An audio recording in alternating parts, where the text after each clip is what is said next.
Bienvenue sur la chaîne Maths Accessible. On va continuer la résolution des exercices proposés sur le livre.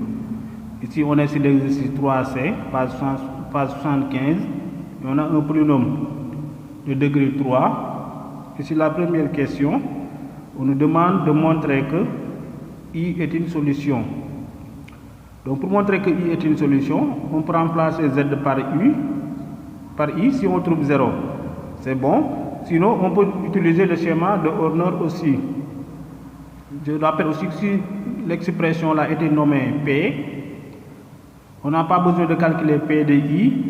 Comme ici, on n'a pas besoin de remplacer Z par I pour trouver 0 et ensuite dire que I est une solution. C'est une méthode. Mais lorsqu'on utilise le schéma de Horner, cette réponse-là va se trouver dans le schéma. Si on regarde la dernière ligne, la troisième ligne et la dernière colonne, là où elle se rencontre, si on a 0, cela veut dire que I est une racine ou bien une solution. Tout ce qui était valable, tous les théorèmes que vous avez vus dans R sur les polynômes restent valables aussi dans C. Donc on peut les utiliser. Donc ici on va passer par le schéma de Horner. On a besoin donc de 4 colonnes parce qu'ici on va partir de x de z au cube jusqu'à z puissance 0 et toujours 3 lignes.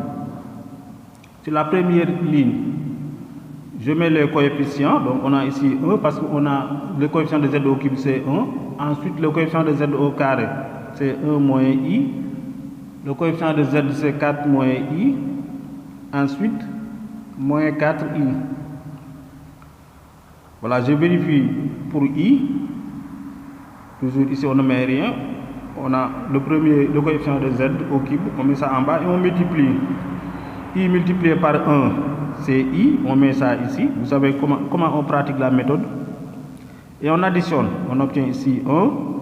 Ensuite, 1 multiplié par i multiplié par 1, on obtient encore i. Lorsque j'additionne, j'obtiens 4.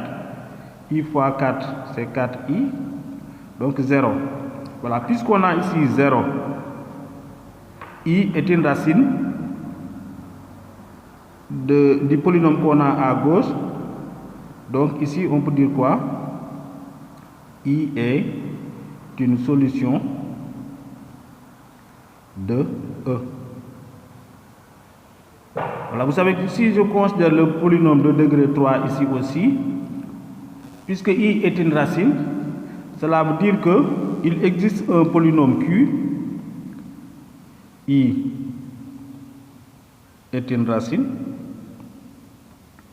de z au cube plus 1 moins i z carré plus 4 moins i z moins 4i. Donc, il existe un polynôme, on l'a appelé ici P, tel que, comment on obtient le degré de P? Degré de P, c'est tout simplement le degré du polynôme de départ, 3, moins, ici, le polynôme là, au départ, est divisible, ou bien est factorisable par z moins i, et le degré de z moins i, c'est 1. Donc 3 moins 1, et c'est égal à 2. Voilà. Le schéma de Horner aussi nous donne en même temps les coefficients de P. Donc P de z égale combien? Z au carré plus z plus 4.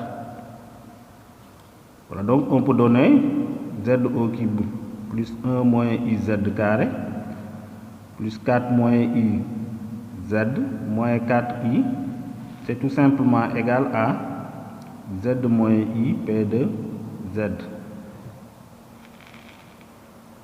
Voilà, ça c'est la deuxième question. La troisième question maintenant, on veut résoudre E. Donc c'est égal à 0 si z moins i facteur de p de z égale 0, c'est-à-dire z moins i égale 0 ou p de z égale 0. P de z c'est un triangle du second degré, z au carré plus z plus 4 égale 0. On peut calculer delta ici. On obtient 1 au carré moins 4 fois 1 fois 4. Donc égale moins 15. Mais comment je peux écrire moins 15? C'est moins 15, c'est quoi? C'est 15i au carré. Voilà, 15 aussi, on peut l'écrire racine de 15. Les racines carrées sont i racine de 15 et moins i racine de 15. Donc je peux trouver z pour p. Z égale combien? Moins 1 moins i racine de 15 sur 2, ou bien z égale moins 1 plus i racine de 15 sur 2. Voilà, on peut donner toutes les solutions, mais s égale combien donc?